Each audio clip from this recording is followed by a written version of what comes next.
مچی کی آخری بات, بالکل سچی مچی کی, کیونکہ ماشاءاللہ اتنے لوگ اکٹھے ہوئے پھر کہاں پکڑائی میں آتے ہیں اتنے آرام سے لوگ.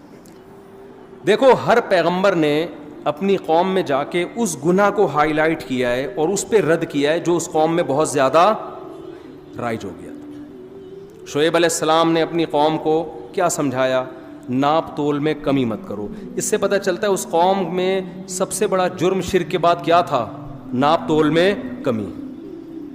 لوط علیہ السلام نے اپنی قوم کو ناپ تول میں کمی کا کچھ نہیں کہا. اس سے لگتا ہے کہ وہ ایسا نہیں کرتے تھے. ان میں لڑکوں سے بدفعلی عام تھی.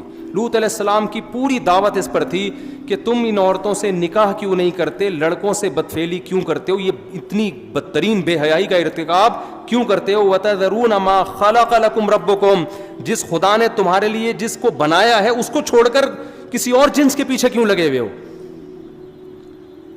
تو ہر پیغمبر نے اس جرم کو زیادہ فوکس کیا ہے جو اس قوم میں رائج تھا.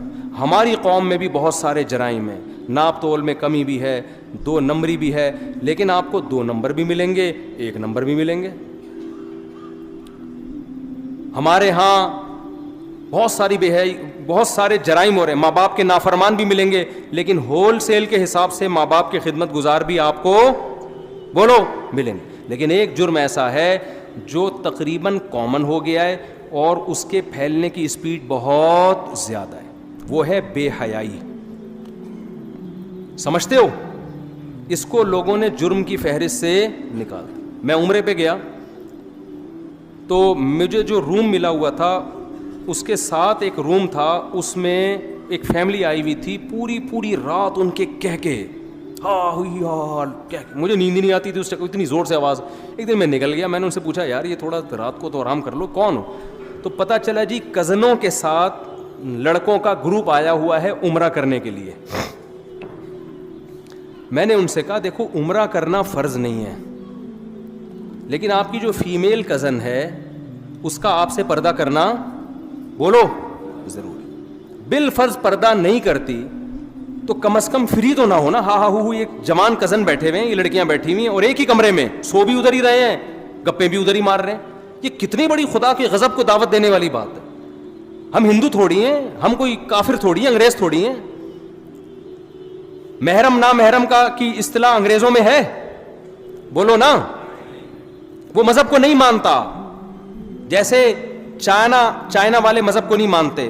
وہ کھانا کھانے سے پہلے یہ نہیں دیکھتے کہ حلال ہے حرام ہے پاک ہے نہ پاک ہے, وہ کہتے ہیں پروٹین فل آف پروٹین ہے یا نہیں ہے. یہ کتا بھی کھا جاتے ہیں کیونکہ کتے میں گائے سے زیادہ پروٹین ہے ان کی رائے کے مطابق. تو ان کے یہاں حلال حرام محرم نا محرم نہیں ہے. تو آپ ادھر چلے جاؤ بھائی, پھر چھوڑ دو کزن کیا ہوتی ہے اور خالہ وہ محرم کیا ہوتی ہے, چھوڑ دو. اسلام نے تو پورا ایک دیوار کھینچی ہے. اور سورہ نور میں بھی سورہ حجاب میں بھی پوری ڈیٹیل قرآن نے بیان کی ہے. یہ محرم ہے اور یہ نامحرم. لا یبدین زینتہن, عورت اپنی زینت کو ظاہر نہیں کر سکتی الا لآبائہن, سوائے اپنے باپ دادا کے سامنے, بعولتہن, اپنے شوہر کے سامنے, اور ابناء بعولتہن, ابناء بعولتہن, اپنے شوہر کے بیٹے جو ستیلا بیٹا ہے. ایک رشتے کا نام لے کے قرآن نے بتایا کہ ان کے سامنے زینت ظاہر کر سکتی ہو, بے تکلف ہو سکتی ہو. اس کے علاوہ ساری دنیا کے سارے مرد تمہارے لیے کیا ہیں؟ نامحرم. آج ہم ماڈرن ہوتے ہوتے اتنے ماڈرن ہو گئے ہیں کہ محرم نامحرم کی ٹرم ایک مولویوں کی ٹرم سمجھی جاتی ہے, دقیانوس لوگوں کی ٹرم سمجھی جاتی ہے. کوئی نوجوان اپنی کزن سے ہنس کے بات نہیں کر رہا, رشتہ دار اس سے کہیں تمہاری کزن ہے یار گپ شپ لگاؤ, وہ کہے یہ میری لیے نامحرم ہے, تو کیا کہتے ہیں؟ دقیانوس. پرانے خیالات کا. انسان کا دل صاف ہونا چاہیے. میں سمجھا پا رہا ہوں اپنی بات؟ او بھائی یہ کیا ہو رہا ہے یہ معاشرے میں؟ خدا نہیں چھوڑے گا, دنیا کچھ نہیں, دنیا تو آپ کی اور عزت کرے گی, بڑا لبرل ہے, بڑا ماڈرن ہے, خدا نہیں چھوڑے گا. یہ یاد رکھو. یہ جو اللہ بھینس کے دودھ پلا رہا ہے نا ہمیں, سوکھے چارے کھلا کھلا کے, بیچ سے خربوزے نکال رہا ہے, اس کا اللہ ہم سے قیمت لے گا. پوری قیمت نہیں, صرف اتنی کہ تم نے شکر ادا کیا, کہ پوری قیمت تو کوئی بھی نہیں دے سکتا اللہ. اتنا پوچھے گا کہ خربوزے کھا کے اور میری نعمتیں صبح شام کباب پراٹھے کھا کے, کم وقتوں میں نے تمہیں یہ بتایا تھا کہ یہ محرم ہے یہ نامحرم ہے, یہ فرق تم نے کیا کہ نہیں کیا. اگر آپ لبرل بن رہے ہو, خدا کو آپ کے اسلام کی کوئی ضرورت نہیں ہے. تو مجھے بڑا تعجب ہوا کہ یار اب عمرے جیسے مبارک سفر میں بھی یہ ہو رہا ہے. کزنیں ہاں وہ پوری رات کہہ کے لگ رہے ہیں ایک کمرے میں. تو میں نے ان سے کہا, میں نے کہا اول تو کزن کو چاہیے اپنے میل کزن سے پردہ کرے. پردہ نہیں کرتی, بے تکلف تو نہ ہو نا. بے تکلف بھی ہوتی ہے تو اس سفر میں تو نہ ہو, کم از کم اس سفر میں تو نہ ہو. یہ تو عمرے کا سفر ہے. مذہب چند رسومات کا نام رہ گیا ہے جو اسلام کی, یہ پتہ ہے کیا ہے, اس بے حیائی سے آہستہ آہستہ ہمارا فیملی سسٹم کیا ہو جائے گا, تباہ. گورے آج جو گدے گھوڑوں والی زندگی گزار رہے ہیں نا, ابا کہیں نہیں پتا, ان کے تو خالہ چچا ہی نہیں ہوتی. کبھی سنا اوباما صاحبہ کی خالہ آئی ہوئی ملنے کے لیے, عید پہ بلایا انہوں نے اس کو, ہوں گی, مجھے میں اتنا بڑا الزام نہیں لگاتا کسی پہ, لیکن کوئی ویلیو نہیں ہے ان کے یہاں.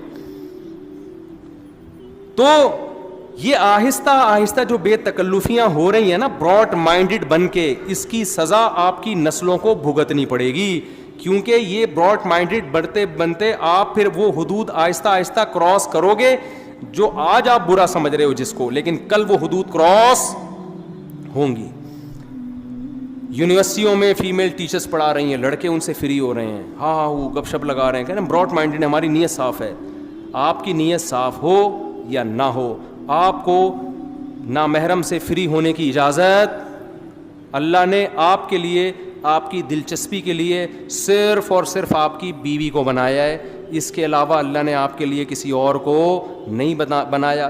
جتنا فری ہونا ہے, ہاں ہاں ہو ہی کرنا ہے, بیوی کے ساتھ بیٹھ کے کر لو. اس کو لفٹ کرانے کے لیے تیار نہیں. کتنی عورتیں کہتی ہیں کہ ہمارا میاں گٹر کے ڈھکن پہ بیٹھا رہتا ہے سارا دن باہر, اور ہاں ہاں ہو گپ شپ ہو رہی ہے, لڑکوں وہ دیکھ رہی ہوتی ہے کھڑکی سے جھانک کے, اور بڑی گپیں چل رہی ہیں, اور اندر آتا ہی ایسے جیسے ناک پہ مکھی بٹھا کے آئے.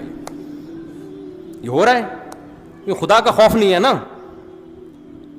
بیوی سے مسکرا کے بات کرنے پہ صدقے کا ثواب ملے گا, سالی سے مسکرا کے بات کرنے پر کوئی ثواب بولو نہیں ہے, کوئی ثواب نہیں. تو ہمارا خاندانی نظام آہستہ آہستہ کیا ہو رہا ہے, تباہ.